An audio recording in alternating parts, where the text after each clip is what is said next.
Bon, la nouvelle vient de tomber et elle est de taille. Les États-Unis et Israël ont lancé une opération militaire majeure contre l'Iran. Son nom de code, Opération Fureur Épique. Et à partir du moment où une opération a un nom, c'est qu'elle est officielle. Il y a donc bien un conflit armé. Mais ce qui est beaucoup moins clair, c'est la nature même de ce conflit. C'est la question qui est sur toutes les lèvres, et c'est vraiment le cœur du sujet. Est-ce qu'on assiste au début d'une guerre totale, avec des conséquences absolument imprévisibles, ou est-ce qu'on est en train de regarder une sorte de spectacle, une performance qui a été soigneusement calculée? Les enjeux sont bien sûr colossaux. Alors, pour qu'on soit bien clair, mettons-nous d'accord sur deux concepts. D'un côté, il y a la guerre spectacle. C'est un conflit contrôlé, dont on connaît le début et dont on connaît plus ou moins la fin. De l'autre côté, il y a la vraie guerre. Là, on connaît le début, bien sûr, mais la fin, elle est totalement inconnue. C'est avec cette grille de lecture qu'on va essayer d'analyser ce qui se passe. Commençons donc par la première hypothèse, celle de la mise en scène. Il y a pas mal d'éléments, surtout symboliques, qui laissent à penser que toute cette opération pourrait être bien plus du théâtre que de la vraie géostratégie. Pour évaluer cette idée de spectacle, il faut se pencher un peu sur le personnage de Donald Trump. Pendant des années, il a accusé ses prédécesseurs de vouloir déclencher des guerres pour des raisons purement politiques. Son mantra, c'était « pas de guerre en Iran ». Alors cette attaque, ça ressemble à une contradiction totale. Sauf si, justement, on est en plein dans le grand spectacle qu'il a toujours dénoncé chez les autres. Et les symboles, parlons-en, ils sont partout. L'attaque a lieu le 11e jour du 9e mois du calendrier islamique, un écho assez évident au 11 septembre. Ça s'est aussi déroulé pendant Shabbat, le jour de repos sacré dans le judaïsme. Et tout de suite, les médias se sont mis à parler d'Amalek, l'ennemi biblique d'Israël, celui qui doit être totalement anéanti. Mais c'est là que ça devient intéressant, cette rhétorique de destruction totale contraste complètement avec les faits.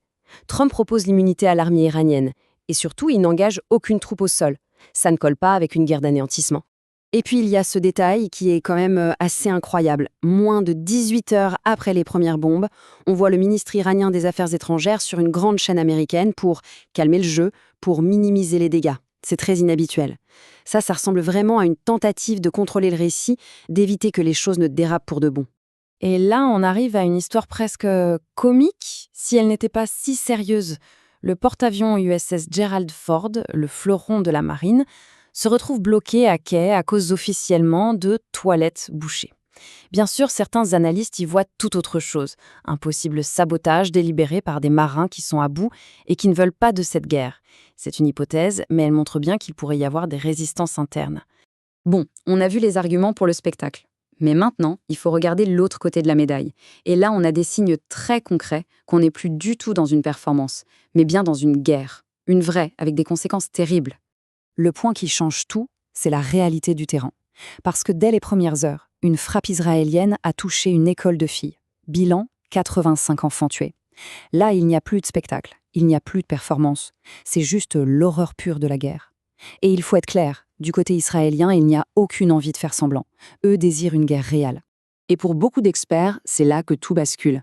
Trump, qu'on connaissait pour ses frappes ciblées, prévisibles, a changé de logiciel. En lançant une attaque d'une telle envergure, beaucoup estiment qu'il a franchi le Rubicon. C'est une expression forte, ça veut dire qu'il n'y a pas de retour en arrière possible. On est entré dans une nouvelle phase, bien plus dangereuse. Et la réponse iranienne, elle non plus, n'a rien eu de symbolique. Loin de là. L'Iran a frappé fort et juste.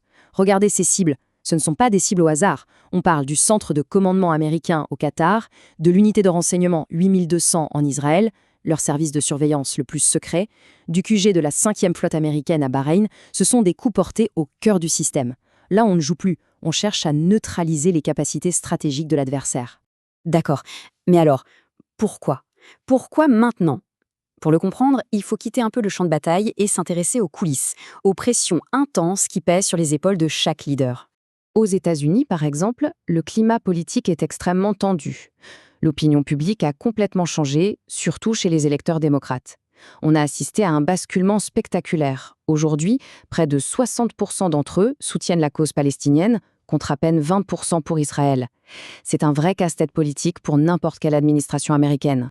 Et en fait, chaque dirigeant semble pris dans son propre engrenage. Trump, qui serait fragilisé par la résurgence de menaces de chantage. Netanyahou, qui est extrêmement impopulaire dans son propre pays et qui pourrait voir dans la guerre une sorte de fuite en avant pour se sauver politiquement. Et même en Iran, il ne faut pas l'oublier, des clans d'oligarques ruinés par les sanctions pourraient voir là une occasion en or de renverser la table pour sauver leurs affaires. Et puis, il faut prendre un peu de recul. Cette histoire de bombe nucléaire iranienne, ce n'est pas nouveau. Ça fait des décennies que c'est l'argument massu. Netanyahou l'utilisait déjà dans les années 90. En 95, il disait que l'Iran était à quelques semaines de la bombe. En 2012, il y a eu son fameux dessin à l'ONU. En 2018, sa présentation théâtrale. C'est un disque qui tourne en boucle depuis plus de 30 ans pour justifier une intervention. Bon, alors, où est-ce que tout ça nous mène? Quelles sont les issues possibles? On peut imaginer 3 grands scénarios, très différents les uns des autres, et tous potentiellement dévastateurs. Le premier, c'est le scénario idéal, presque trop beau, qu'on appelle le scénario Mozart. C'est le coup de génie. Le régime iranien s'effondre de l'intérieur, rapidement, proprement. Le deuxième, c'est le bourbier, une guerre d'usure interminable, des missiles qui pleuvent, un chaos économique et pas de vainqueur. Et enfin le troisième, le plus chaotique, l'effondrement total de l'Iran, qui plonge dans une guerre civile et déstabilise toute la région. Ce scénario Mozart, en fait, c'est ce qu'on appelle au théâtre un deus ex machina. C'est quand un problème qui semble impossible à résoudre est soudainement réglé par un miracle, un événement totalement inattendu. C'est la fin de rêve pour les politiciens, bien sûr, mais c'est tellement parfait que ça en devient suspect. Sauf si, évidemment, ce miracle a été planifié depuis le début. Alors, au final, que penser de tout ça? Est-on face à une sorte de masterclass de guerre-spectacle, une immense partie de poker menteur où chaque coup est calculé? Ou est-ce qu'au contraire, les dirigeants ont joué avec le feu et commis une erreur de calcul monumentale qui va nous plonger dans une catastrophe régionale? Seul l'avenir nous le dira.